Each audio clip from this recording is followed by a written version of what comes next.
Okay, it's 7:30. We will start tonight off with a work session discussing the Providence Commons Phase 6 presentation. Brian? Thank you. So the Providence Commons Phase 6 is a very unique area. It's several tracts of land. One of them is entirely in our town limits. One is partially in our town limits. It's also partially in our ETJ, partially unincorporated Denton County. This is all unincorporated Denton County. And these two tracts are partially in the Crossroads ETJ. It also has, well, he'll point out later too, but there's a couple of areas where there's two different utility providers for water and sewer. So that is, it's very unique. Phases 1 through 4 of this project are in our town limits. Phase 5 is in Little Elm, and this area highlighted in blue is Phase 6. Let's see here. We have Scott McMahon here with the developer to kind of go over their what they're currently planning for that area. There's your 1, 2, 3A, 3B, 4. Those are all in our town limits. 5 is Little Elm. So I'll turn it over to Scott. Thank you, Brian. Members of council, thank you very much for your time tonight. Very much appreciate it.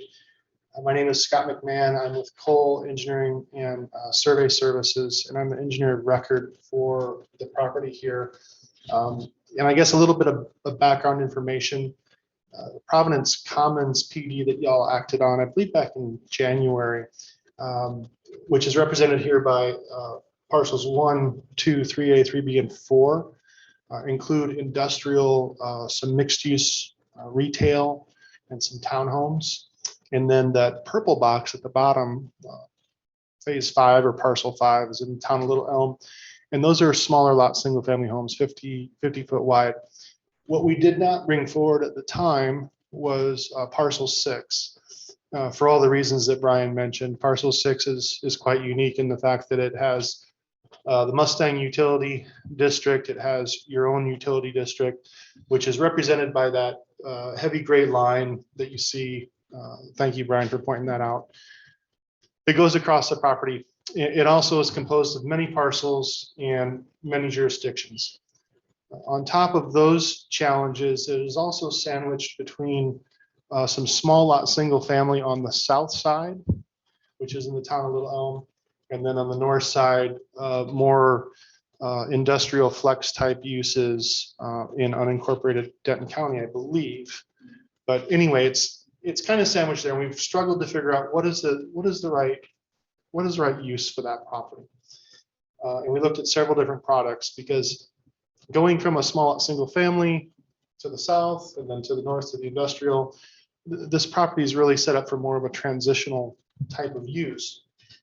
And what we've come up with after speaking with many different builders and product providers is the concept, which I think is the next slide, Brian. Yeah, what we're calling Providence cottages. And what this is, you may have heard this term in other areas, single family detached apartment. What is a single family detached apartment? Unlike a traditional apartment where you have common walls and multiple stories, these are basically they're little homes, sometimes referred to as single family for rent, build for rent, 4-sided apartments, or single family detached apartments. And each of these buildings, and right now we're representing 1, 2, and 3 bedroom little homes on this concept plan, but each one has its own dedicated rear yard space with fencing. There's, in this case, what we call surface parking, covered parking. There's also some garages available for rent in the community. These types of communities are typically highly amenitized. This plan shows connecting trails, a pool area, outdoor kitchen, dog parks, etc. And what I'd like to do is kind of dive into the products themselves. So on the next slide, we have believe some some more talking points, sorry. Before we get to the architecture, these types of communities, again, highly amenitized. We'll stick with that one, Brian. That's all right. No, that's all right.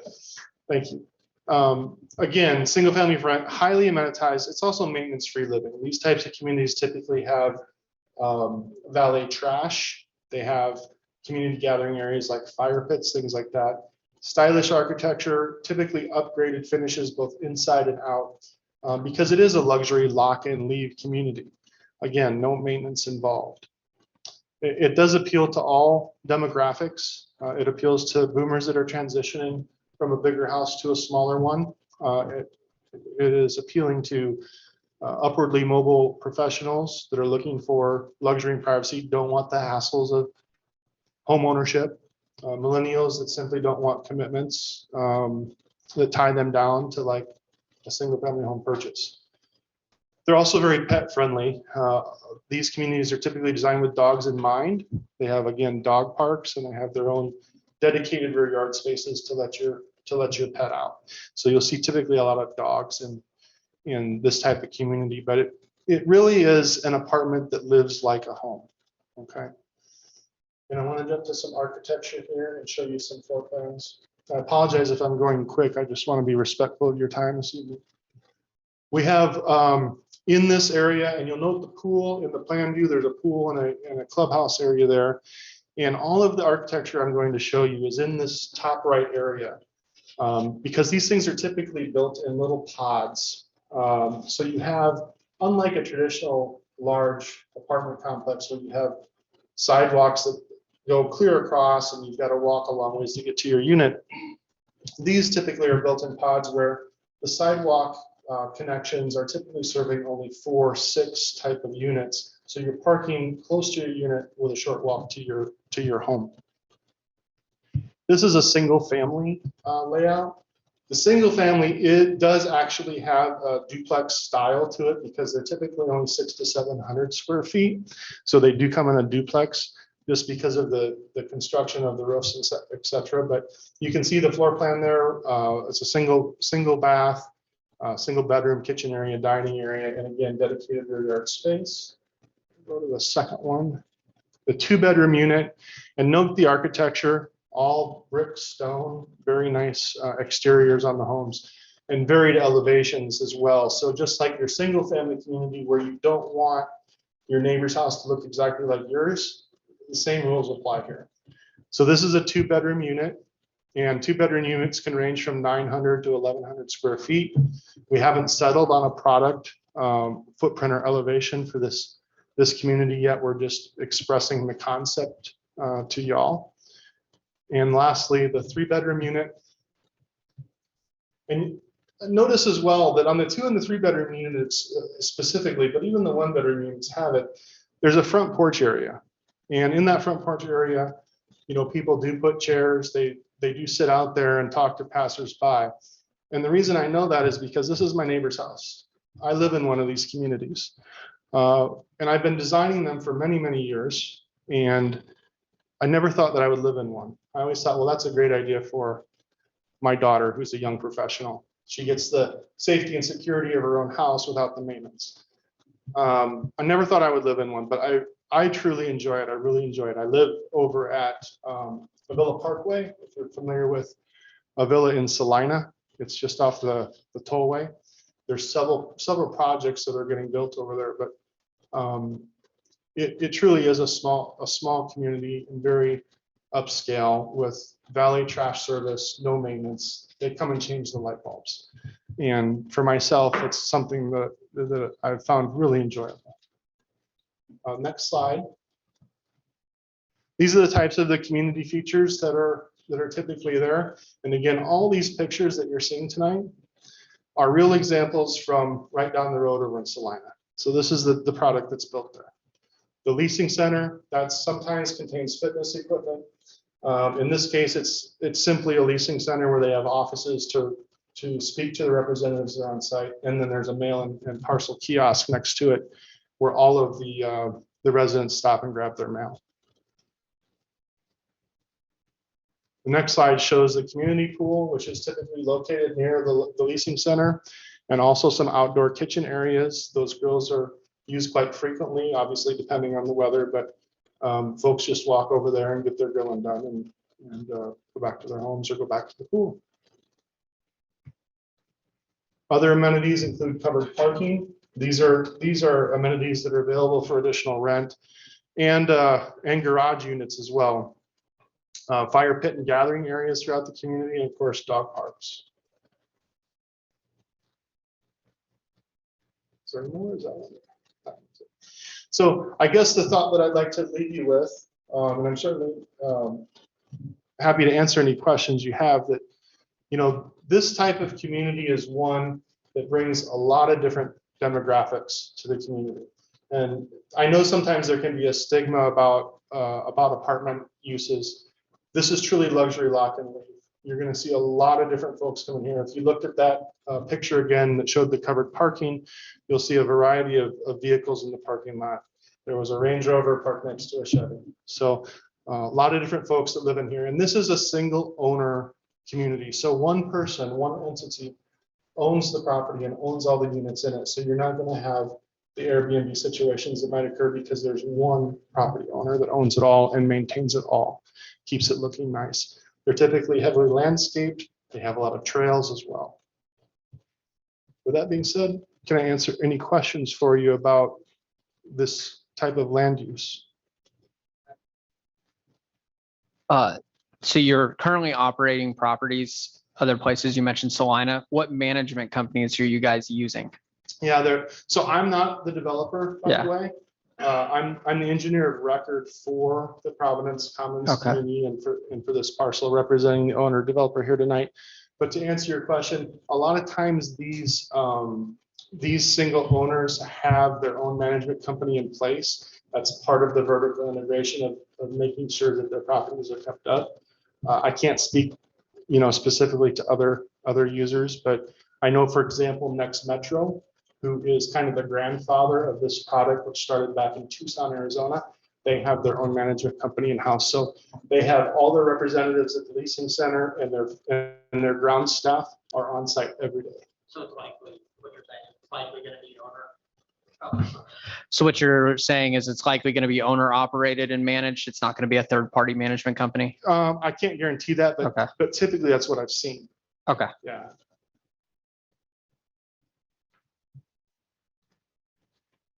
So basically with the plan illustrated here, these sort of beige looking buildings there's about 104 of those, which are the single family residential homes. And then there's 27 of these duplex units for a total of 54 units on this particular layout. The nearest examples, he mentioned Salina has a Via Parkway. Salina also has another one coming soon. I believe it's that next Metro, and it's NEX Metro, just for those playing along at home. But Next Metro manages several of these around the country, but in the Metroplex as well. Oak Point has a similar project called Mansions at Oak Point. And then there's a couple of them in Fort Worth. Grand Prairie has one with another one on the way. Arlington, McKinney, Forney, Justin, and Melissa has one on the way as well. Those are the ones that I was able to find. A lot of those are Next Metro. But it's a relatively new concept to the Dallas-Fort Worth area. Can you tell us what the going rate is for those? Yeah, I can only tell you from my personal experience. The one bedroom units typically are renting around $1,400, $1,500. Again, it is a luxury product.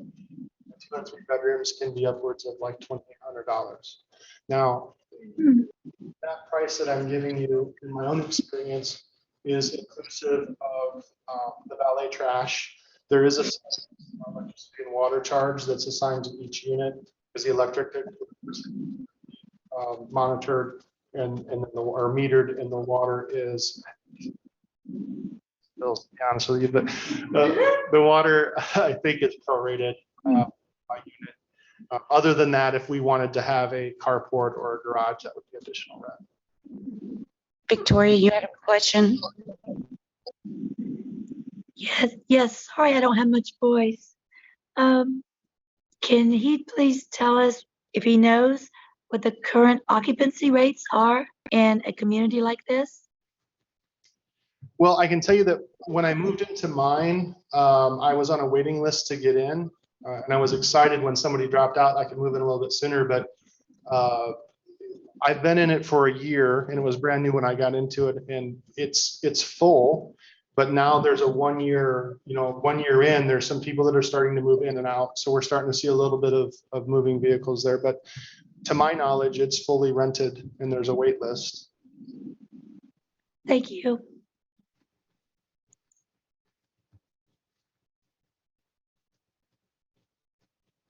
And you said this would be fully like a typical apartment where it has a gate and you have to get a key card in and all kinds of it'd be like that kind of setup. Is that correct? Yeah, mine is not gated. I've seen them both gated and not gated. To be honest with you, we haven't got to that level of detail on this yet because we're, trying to sort out all the different unique properties here with the jurisdictions and stuff. So we haven't got to that level of detail.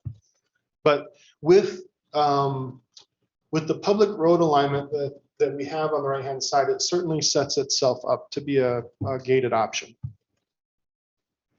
Does your property in Salina currently have its own security staff, or is that on Salina's Police Department to manage? Police and fire are there. They don't have a separate security. But again, with all the folks that are living there in relatively tight quarters, really, I mean, these little homes are pretty close together. You certainly get to know your neighbors a little bit.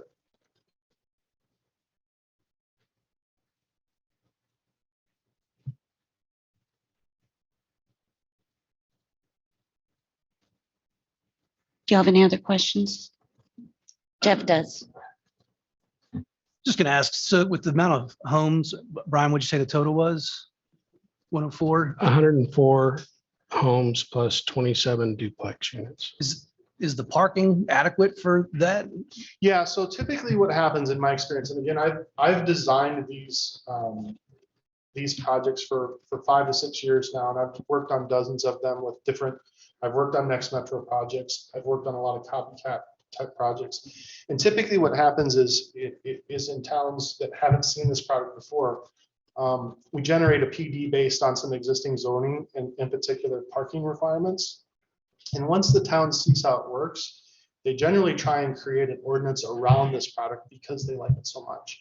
So we'll typically go back to typical parking ratios when we calculate this, and it's like 1.5 per unit, plus you might get another half parking space requirement for a 2 and 3 bedroom. Does that answer your question?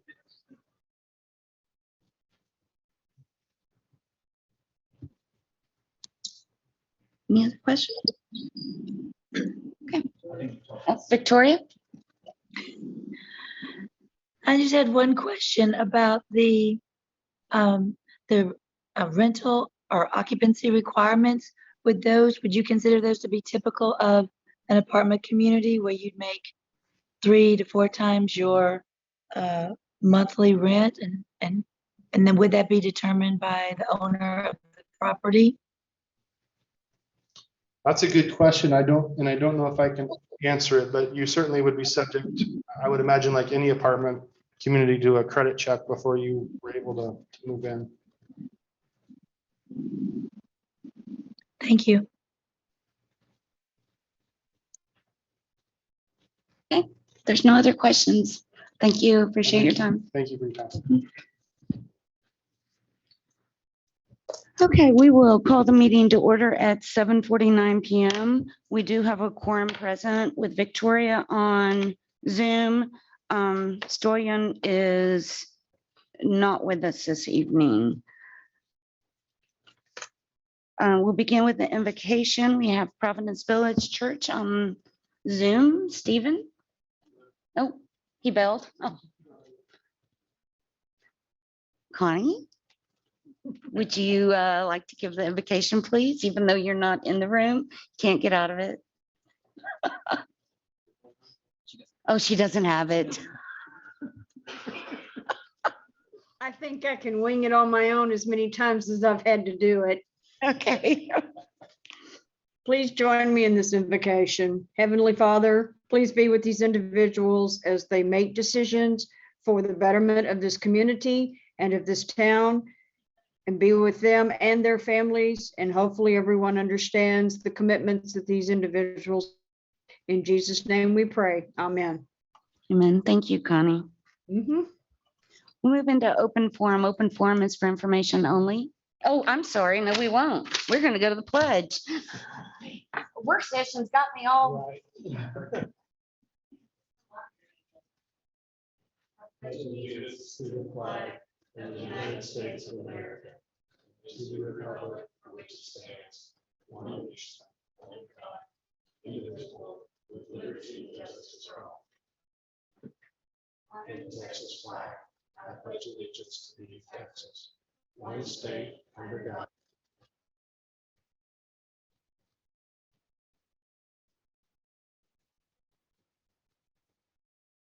Now, we will go into open forum. Open forum is for information only. The council can take no action. No charges and/or complaints will be heard against any elected official, appointed official, or employee of the town. Any charges and/or complaints may be submitted to the town manager during normal business hours. Speaking time will be limited to 3 minutes. Speakers may be muted by the Zoom webinar host until it is their turn to speak. Did we have anybody sign up, Hillary? Is there anybody in the room who didn't get time to sign up who would like to speak? Okay. Is there anybody on the Zoom call who would like to speak? If you would raise your Zoom hand and give your name and address.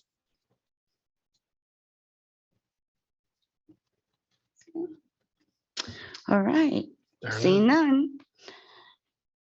We'll move to committee reports and staff reports. Open forum. Brian, would you like to talk about staff reports, please? Yes, thank you.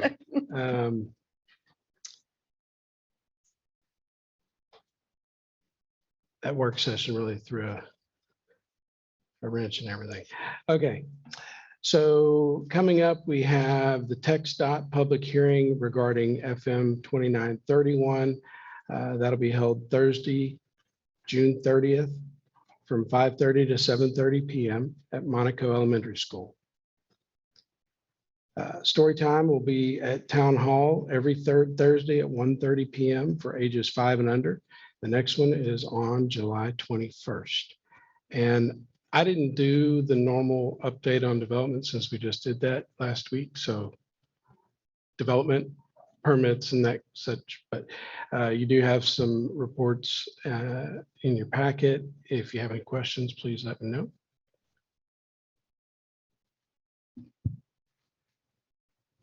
I see that we have 5 active solicitor permits. Is that correct? I mean, we haven't seen any because we've had an uptick in some AC and pest control people coming through. I just want to make sure that those are the only 5. We only have 5 on file. I can double check. The last time I looked in the system, there was only 1 active, but there could have been some others that have come in. It's been a few weeks since I've looked at that specifically. Brian's looking down at his computer like he doesn't know off the top of his head. He doesn't know, but we'll check. Maybe I heard wrong last week. I thought the lights at Fish Trap were supposed to be flashing this week. Or is that next week? No, I know it was on a Monday. It'll be, when it does start, it'll run for about a week. Oh, is the- okay. I guess but- I was just overly optimistic. Imagine that. We don't know exactly when. They're Okay. waiting on power, and then they'll be back out working on site. So that'll give us a little bit of a clue as to when they Okay. might be getting ready to go. Because they do have to do some other stuff over there after they get the power running. Did they actually request the permit for power? So they say.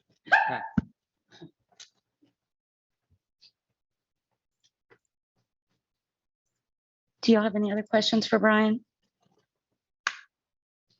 Okay, if not, we will move to the consent agenda. Items are considered self-explanatory and will be enacted with one motion. There will be no separate discussion of these items unless so requested by at least one member of the town council. Move to approve the consent agenda. Second. Okay, any further discussion? All in favor? Aye. Aye. Any opposed? Consent agenda passes. Action item A, receive a report and hold a discussion on the town of Providence Village's response to coronavirus and take action if community mitigation measures are needed. Okay, Region E is currently at 2.13% as of the 18th of June. That's actually up a little bit. It was 1.98 on the 11th. So it's been trending slowly upward.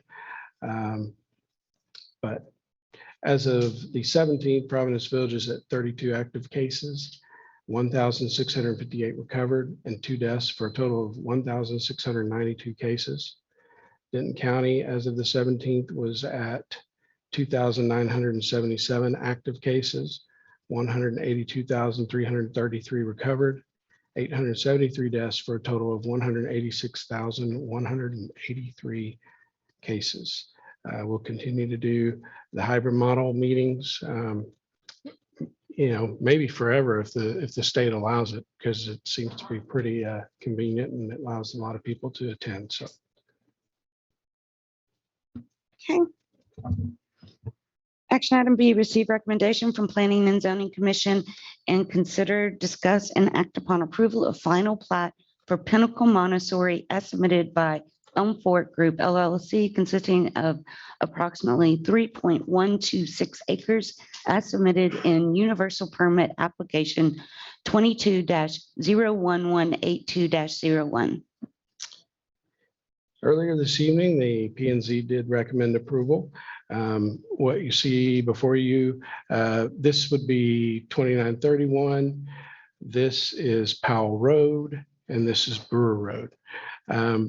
They had a final plat that was approved in July of 2021, but there were conditions that had to be met for it to be finalized. Those conditions were not able to be met. They had an extension.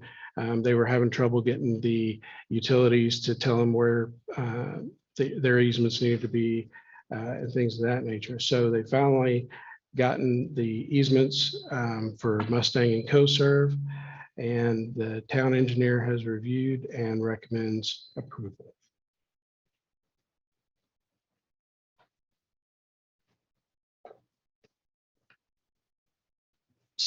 Just remind me again that this is only for the Montessori. This is not for any other commercial in the same plat with them.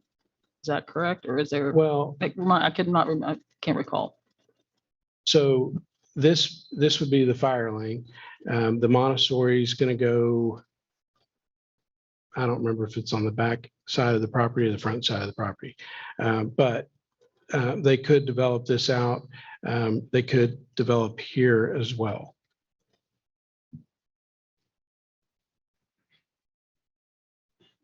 Thank you. You have any other questions for Brian? I move to accept the recommendation from Planning and Zoning for the final plat for Pinnacle Montessori. Second. Okay, any further discussion? All in favor? Aye. Any opposed? Motion passes. Action item C, receive recommendation from Planning and Zoning Commission and consider, discuss, and act upon approval of final plat for Providence Crossing as submitted by Mark Shaw, consisting of approximately 17.352 acres as submitted in Universal Permit Application 22-01190-01. Brian? Earlier this evening, the P&Z recommended approval on this one as well. Let me pull it up real quick. Oops, wrong one. There we go. Okay. This is right at the corner. This is 2931 and this is 380. I don't think I can zoom in anymore. But basically this one came in January of 22. And they took the entire, basically 17 acres and cut out this 1.7 acres while they continue to work on the PD and any amendments they may need to make to that. Originally, this was supposed to be a large 30,000 square foot grocery store that is no longer planning to move to Texas. So they're determining how they're going to restructure the remaining property. But this is basically carving this out, making it a separate lot. So you have lot 1, lot 2.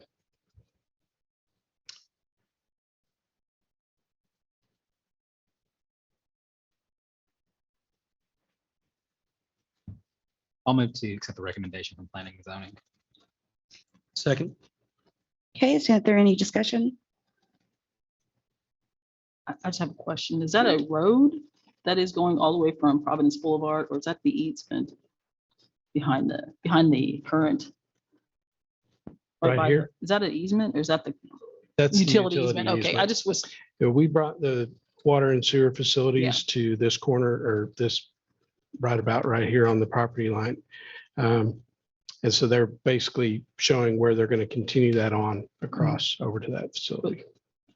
they will connect, most likely, connect those two pieces of property, the current, like, Lacema in that area, that will connect to this Yeah. with the one road, As- like as it will be far one, like as- one big parking lot, like the parking lot will continue instead of being, I mean, it kind of looks like it, but I was just wondering if they were planning to connect those properties, if that would be something that would be. Yeah, that's the ultimate objective here. So here's where the driveway for this property would be. And you have basically a fire lane here, and then there'll be one that'll come down through here and maybe extend over here depending on what develops. Here, it's going to continue on over here. It shows it extending over to the property line. And we may need to work with the fire marshal to achieve that connection there. But ideally, you'd have cross traffic off of 380 from 2931 over to Providence Boulevard.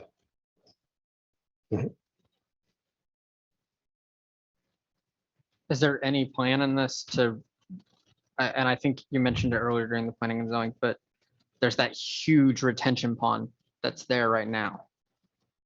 Are they 100% sure filling that in is not going to cause that to push somewhere else? Well, they have to provide an updated study, but the study that was done a few years ago indicated that there was more than enough capacity in this channel that runs behind Post Oak basically from Providence Elementary up here to the north, right in here. It follows that alley. Here's where Hero Park is, and it continues on behind Aldi and all that over to Lake Louisville. There were no concerns regarding its capacity. So if nothing has changed, then it should not require detention on site.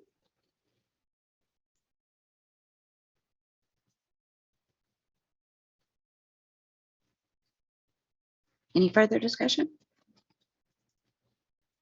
Okay. Okay. All right, all in favor? Aye. Any opposed? Motion passes. Action item D, consider, discuss, and act upon letter agreement between Infomark LLC and Town of Providence Village regarding fuel surcharges. So I'm excited. Yeah. Well, so in the coming year, as we talked about in the budget, there is a lot of pressure on many things related to fuel, related to COVID, related to the winter storm Uri. Okay, they're driving up costs all over. fuel is no different. And Infomark, we just did an updated amendment in April. So rather than go back and revise all their contracts, they've sent a letter requesting approval to add the 0.4% fuel surcharge. For us, in a normal month, that might amount to $120. Okay, it's not a huge amount. Then as prices fluctuate, the surcharge would fluctuate as well, plus or minus 10% over, if it's plus or minus 10% over the prior month. So they had set a threshold of $2.549, I guess is probably a better way to say that, for when they would remove the surcharge. And I went back to them and I said, well, that doesn't sound right, because that was February of 2021 was the last time we had fuel prices like that. So they went back and worked it up and basically came back with, okay, the way they do their budgeting. So when we did our amendment in April, they were looking at gas prices in April of the previous year. That's how they do their pricing. So they took the same idea with regard to this surcharge, and now they're looking back to June of last year. So that would move that threshold to 2.961 based on that 2021 rate, June 2021 rate. And they've sent us a revised letter with that in there. So that seems a little more palatable and a little more realistic as far as the impact on their business, which we can't ignore it. But I think that's a more a fair threshold for us. Like, we don't need to continue this back to February 2021 rates. So any questions or thoughts? How long does the fuel prices have to stay below that price before this kicks in? Because, like, gas a few weeks ago was $4.50, now it's almost $5. So is there like a limit? As far as if prices keep going up? No, I mean, if on the $2.96, if it falls below that for like a day and then comes back up, what happens in that situation? How long does it go underneath there before they kick the fuel charge off? This is a pure assumption at this point, but I'm assuming it would need to be at that rate for a month, because Okay. everything's kind of based on a monthly average. And they give the, I don't have the name handy, but there's the Department of Energy maintains those average rates. So everything is based on an average month. So it would need to be that below that for a month, basically, before it would drop off.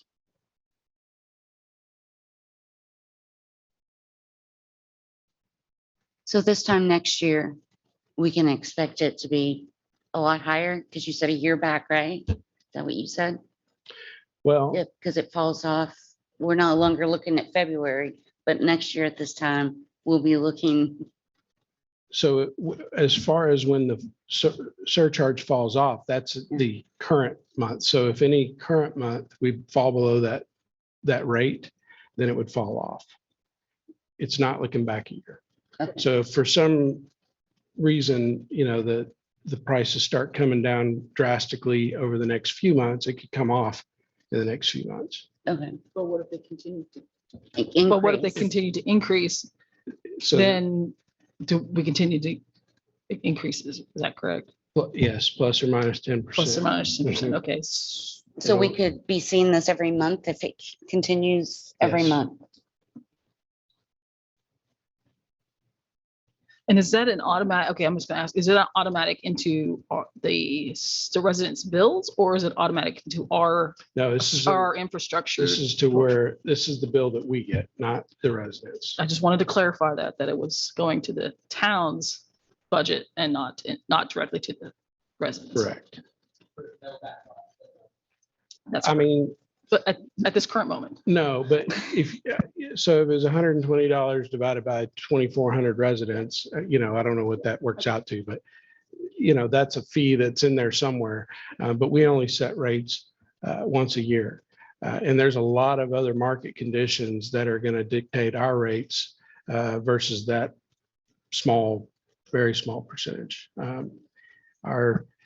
Just for a ballpark, we're around $30,000 a month for maintenance and operations with Infomart.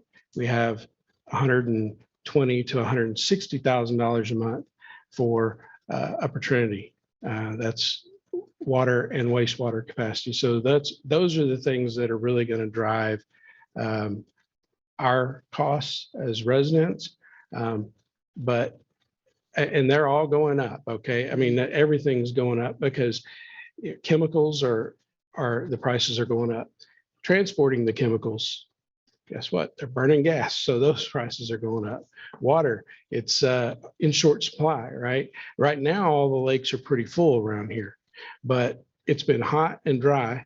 The little bit of whatever that rain was we got the other day doesn't really register, your Enough to make it yards- humid out Exactly, just to make it bad. for like 20 seconds. Right. It was crazy. If you blinked, you missed it. But yeah, so there's a lot of other factors that are going to come into those rates over the long haul besides this. Brian, Yes, ma'am. did you say that there was a cap on how much or how often they can continue to raise rates? It's a monthly. Monthly.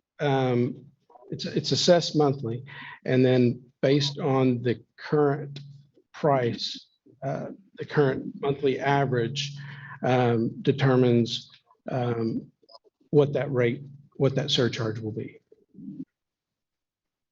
Okay, thanks.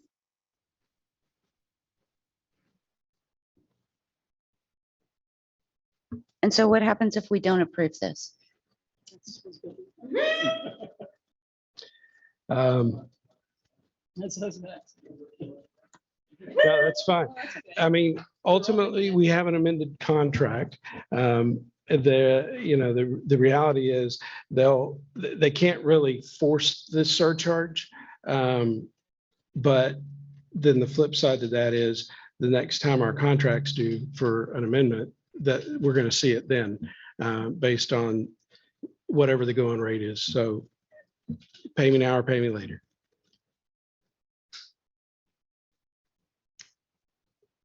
And either option's fair. I mean, When is our next contract review for them?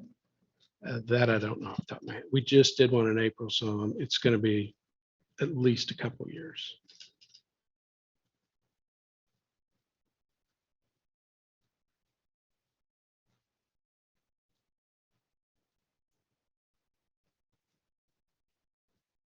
Do y'all have any other questions of Brian?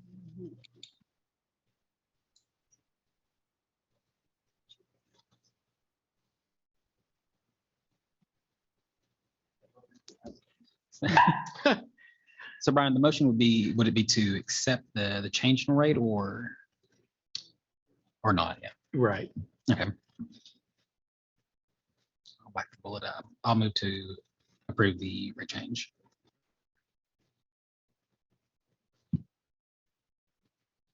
Second. Is there any further discussion? You said 2 or 3 years from now. And a lot could happen. Yeah, I'm sorry, but that's exactly what I was thinking, Mayor, because, we have different elections going on between now and then. We're at an extremely high rate right now. Brian, in your opinion, do you think it would hurt the relationship or anything like that if we do choose to wait? If you're talking 2 to 3 years, you're right, a lot can happen. We just did the renewal you said in April. Right. And we're now in June. I feel like we're jumping the gun. I'm just gonna be honest. Me too. I mean, I agree with y'all, but at the same time, I mean, it's the same with the electric costs from the winter storm last year. They're gonna find a way to recoup their losses. Whether we pay it now or we pay it later, we're gonna pay it. So I don't see the point. I don't see the point in deferring it down the road to someone else to make the decision. But Jordan, respectfully, a lot can change, so it may not be where they're trying to get as much later on, or it'd be harder for them to justify if the economy and the rates change and get dramatically lower than what they are currently, they perhaps would not raise them as much as what they are currently.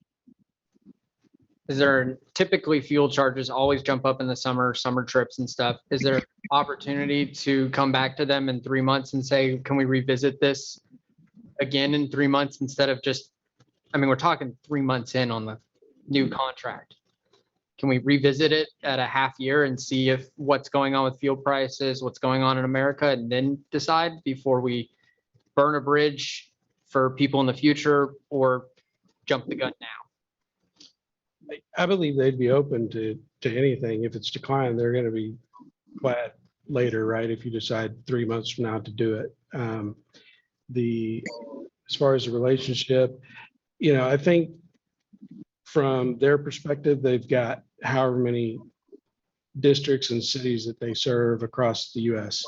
So they're looking at it holistically going, this is a lot. And for whatever reason, there wasn't a caveat in there to protect them from this. So I'm certain, like when they come back with an amendment, that they'll have something built in to trigger that. But I'm not going to say there's a right or wrong answer here, honestly. I mean, you've all brought up great points.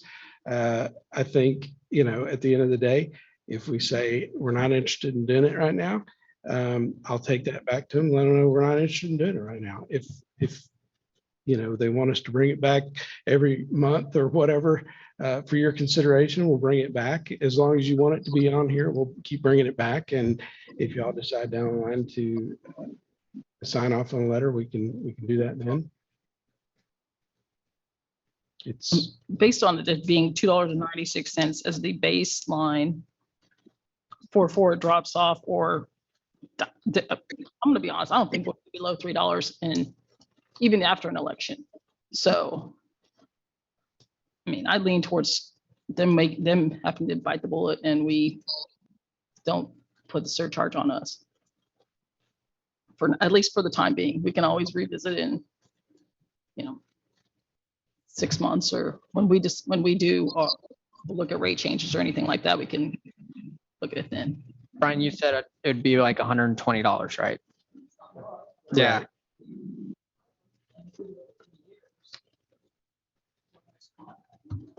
$4,300.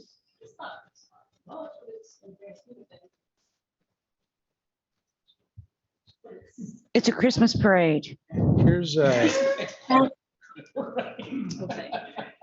Brian, if we don't do this and if we decide to put it off, are there potential for them to come back and charge us penalties on the fuel that we already missed? So, this $120, they come back 4 months later and say it's, $120 plus whatever penalty for any additional. Because that's where I'm at with Jordan. I've had people, even the service contracts I have, they jacked up fuel prices and it was either you take it or I didn't get the service anymore. And I don't think they. So if we come into agreement somewhere down the road, I don't think there's a mechanism that allows them. Again, they're asking for this. They're not demanding it because they don't have that. They don't have the leverage. So saying that, I don't know that they can go back and go, well, okay, but what about those other ones? No, whenever we decide to sign it is when it becomes effective. And I'm just pulled up this is on the U.S. Energy Information Administration, whatever, the list that they have going. So, here's where we were in May. Where's I had pulled up. Okay, there's the June. July, it's gone up pretty steeply, but I mean, the big gap here is between January and March, but like you say, it hadn't necessarily leveled off either. Yeah, I guess my biggest issue with it is, as you just showed, April wasn't even this gas price on an average when we signed the contract.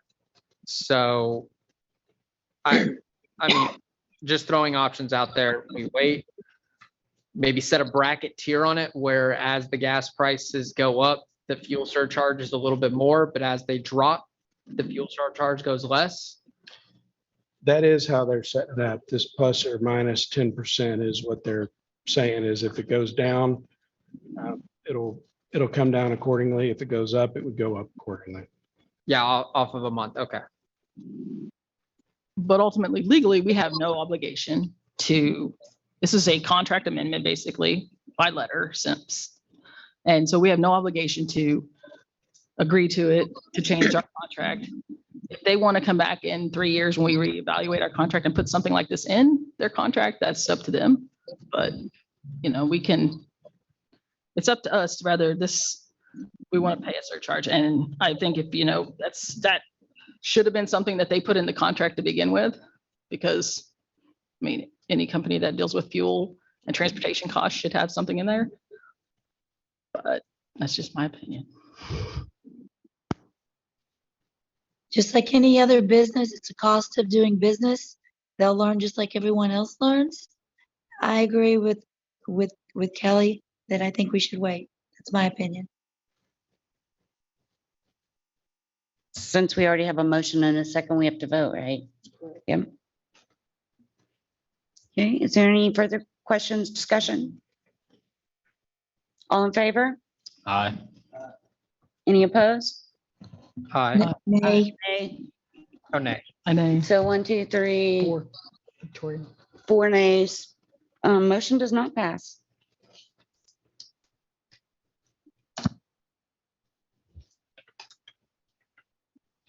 Okay. Boy, that's been a while. We didn't know how to handle that, right? Nay. Action item F, consider, discuss, and act upon approval of ordinance number 2022-254, amending the Code of Ordinances to amend Chapter 12, Traffic and Vehicles, Article 12.05, golf carts, by replacing the entire article to update provisions to meet current statutes, providing for a repealer, providing for a savings clause. Which did I miss? I marked it off. I know, I'm just marking them off. Action item E, consider, discuss, and act upon ordinance number 2022-257, amending the Code of Ordinances by adding section 11.02.002 to article 11.02 property tax of chapter 11 taxation to establish a residential homestead exemption. Brian. Yes, so we've talked about this for a couple of years, and it always seemed like we needed more commercial development, but with the rise in property values, residential property values specifically, this is a good time for us to do this. Basically what this is a homestead exemption at the town level. Many school districts have them. The county has them. A lot of cities in Denton County have them. 20 out of the 43 cities in Denton County have a homestead exemption. So we're not necessarily unique in that we didn't have one, but this is a good opportunity for us to do something to help the residents save a little bit on their tax bill. One of the out of the 20, 19 of them have a $5,000 minimum, and one has a $10,000 minimum. There's a various percentages that are utilized. I think the percentages, there's several that have a 0.5%. I think that's to basically insulate the amount that's going to be carved out of the net taxable. In our case, the ordinance is written with a 0.5% and a $5,000 minimum, which means that most people will get at least a $5,000 reduction in their taxable property if they have the homestead exemption for the town tax only on the line item.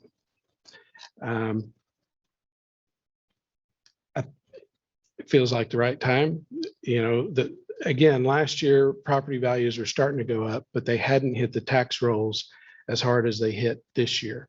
That really started after the January 1 date last year. And right now, they're coming in significantly higher than they have in previous years. So it just feels like we're in a right position to take advantage of this.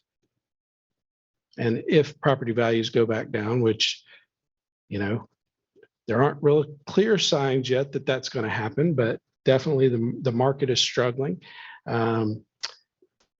This will be insulated as we go into next year with this. So while it'll still be in effect, we were never going to be able to tax on this much anyway, because we usually, I'm assuming y'all want to go with the no new revenue rate again. So that being my major assumption, we're able to give back to those with the homestead exemption. We'll make up the difference through commercial property values, as well as those that don't have the homestead exemption. And even with all that, we'll still have to decrease the tax rate. But we will have additional commercial opening up this year that will bring in, That'll be on next year. that'll be on next year's. Mhm. If someone already has a homestead exemption through Denton County, do they have to file a separate homestead exemption form for No, the town? if they have Okay. the homestead exemption, It as soon covers as we it all. get this filed, it'll become effective for them. Is there an opportunity for people to get in a homestead exemption before this, or they've already have had to file a homestead exemption? That I'm not familiar with. That's through Denton County Appraisal District. Okay. That information is available on their website. Okay. I'm not sure what their schedule is for that.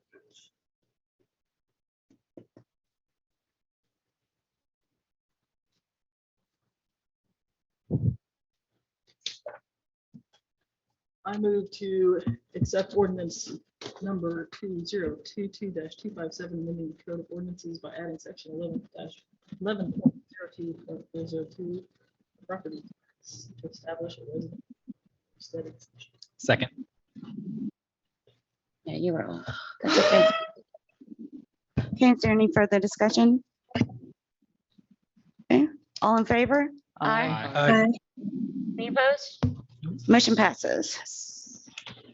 Action item F, consider, discuss, and act upon approval of ordinance number 2022-254, amending the Code of Ordinances to amend Chapter 12, Traffic and Vehicles, Article 12.05, golf carts, by replacing the entire article to update provisions to meet current statutes, providing for a repealer, providing for a savings clause, providing for a penalty in an amount not to exceed $500, providing an effective date, and providing for the publication of caption hereof. Brian. Okay, so our original golf cart ordinance was adopted early on, probably 2010, 2011, something like that, and hasn't been updated since. And state law has changed a couple of times in the meantime. Currently, this ordinance would replace the old ordinance altogether. The state has created a whole other process for this now that didn't even exist. When we adopted this, a community like ours had to adopt an ordinance allowing golf carts. This kind of does the same thing, but without the ordinance. Golf carts are allowed. What our ordinance does is dictate how they're allowed in our town limits. And many places do this. The main things they're looking for is safety equipment, a license plate, liability insurance, driver's license, et cetera. We used to have a process where people had to register. Very few did. But we had a process in place, and they had to have proof of liability and all this. We became the tax office. We were registering vehicles basically. And fortunately, there was very few of them that came through each year. But this puts the responsibility back with the state and with the golf cart driver. So if you need to have insurance to drive the golf cart, you need to have it with you. And if you get pulled over by an officer, you have to show that proof of insurance on the side of the road versus us needing to verify it in the office or anything like that. The license plates are available through the state, or technically, I guess, through the county, or do you go through? Yeah. You can go to Crossroads to the county, just Yeah. like you get your tags for your vehicle, and they're like this big. They're really cute. Yeah. But they're yellow and black. Yeah, and they are associated with an owner. So literally police can run the tag and it'll come back with who should be owning that vehicle, just like any other vehicle. And then it also addresses off-highway vehicles. It's not allowing off-highway vehicles except for government use, maintenance of common areas and things of that nature. So like where an HOA might have a vehicle, or like site landscaping may have an off highway vehicle that they might utilize to help in maintaining our property or an HOA property or things like that. So it allows the use for those specific purposes, but not for everybody to have them. And the main reason is they're just a different type of, you start getting into razors and all these kinds of things that are intended for sand dunes and whatever else, and can do, 60, 70, 80 miles an hour, maybe more, I don't know. But you start getting into a whole other set of vehicles that I think are not what we're trying to capture here. There's a lot of people that have golf carts, and so that's what we're trying to accommodate here. But like the town mule, we could drive the town mule on a street. We're going to have a license plate on it and things of that nature, just like the golf cart rules. They will have seat belts. They will have turn signals. They will have, all those things. But because of the other types of vehicles that are included in off-highway vehicles, we didn't open that one completely up.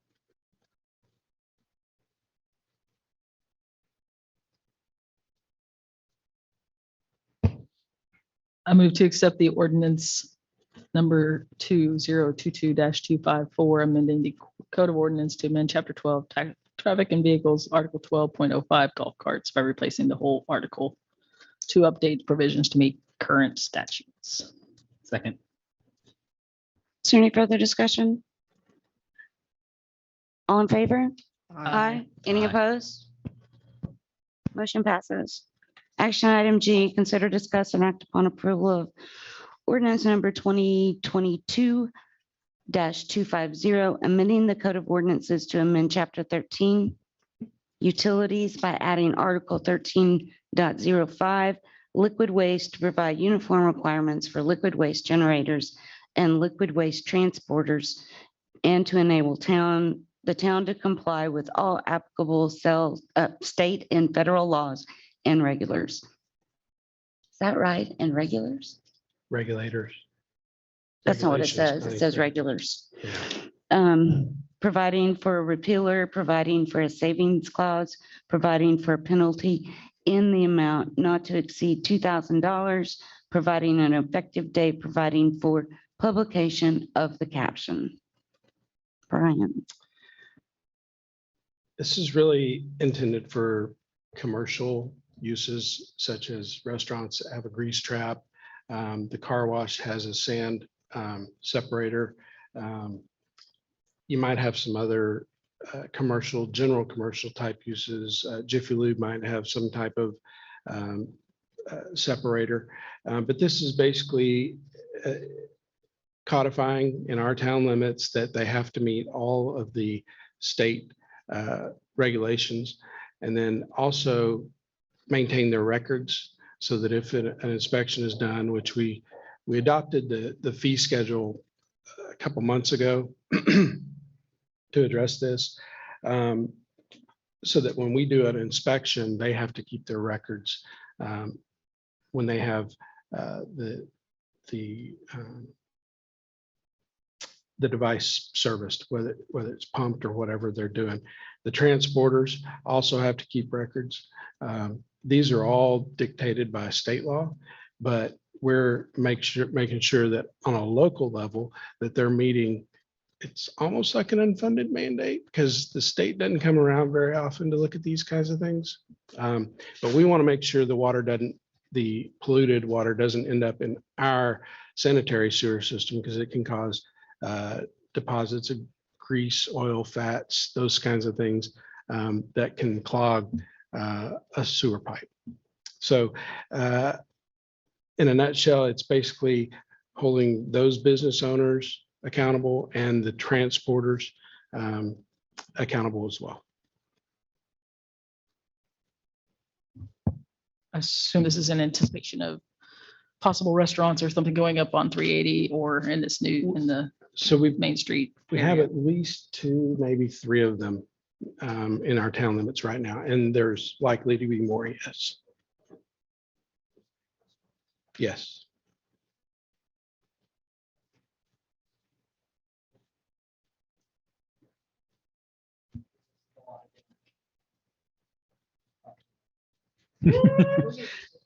I'll move to approve the ordinance.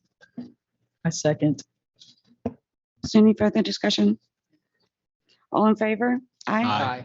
Any Aye. opposed? Ordinance passes. Action item I, consider, discuss, and act upon appointment of alternate members to the zoning board of adjustment. No, sorry.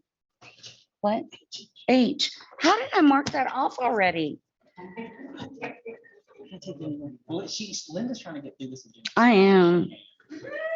My gosh, consider, discuss, and act upon approval of ordinance number 2022-256, amending the 2021-2022 fiscal year budget. And I'm not marking anything off.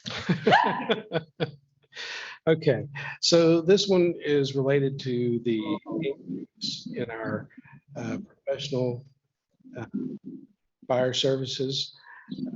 Since Artesia voted to exit from the fire plan back in May, so that they could join I think they're in the Prosper. They're being served by Prosper now. So basically, it amounts to about $5,000 a month, and it totals 20,000. I hear it too. I don't know where it's coming from. It's what? Victoria, can you mute yourself? Oh.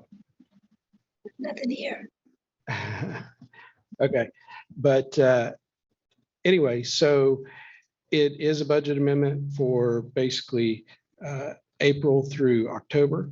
It amounts to a $20,212 adjustment, which is going to move that line item from $448,138 to $468,350.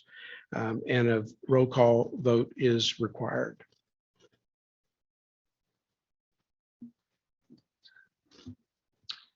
And this will be added, like this, obviously, going forward, this will be in our upcoming budget as well. Like, Yeah, we'll be adding it. Adding it. Yeah, so it'll be roughly $60,000 added in next year's budget. Okay.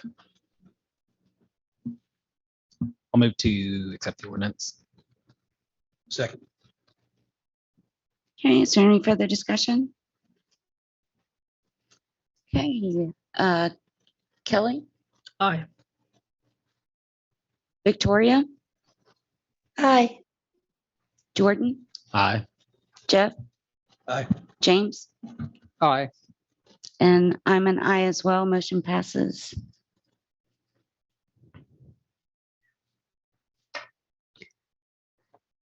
Action item I, consider, discuss, and act upon appointment of alternate members to the zoning board of adjustments. I didn't see any applications in the packet. Have we reached out to any of the candidates to see if they wanted to, the candidates that of place 6 that did not win, that wanted to accept, that did not win, that were not appointed, that would like to, could we reach out to them and see if any of them would like to? We will. Okay, I'd really like to get this off the agenda. Action item J, consider, discuss, and act upon purchase and exchange and/or evaluation of real estate. Do we have anything for executive? Yes. Okay. Action. Oh, I thought I heard somebody. Action item K, consider, discuss, and act upon legal administrative status involving litigation with Kyle Huggins. Do we have anything for executive? We will. Okay. Action item I, identify agenda, that's an L. Gosh. Identify agenda items to be discussed at a future meeting. We'll have the BOA alternate until filled. We may have a final plat for Woodstone Phase 2 and 3, possible zoning for the Donna Sims property. There may be another final plat coming in for the ranch as well, but at this point, it's a little hard to say. Is there anything else y'all would like to have added to the agenda? Okay, we'll move into executive session. The town council will convene into executive session pursuant to to Texas Government Section 501.001 at 8:41 p.m. I already read that.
The recording has stopped.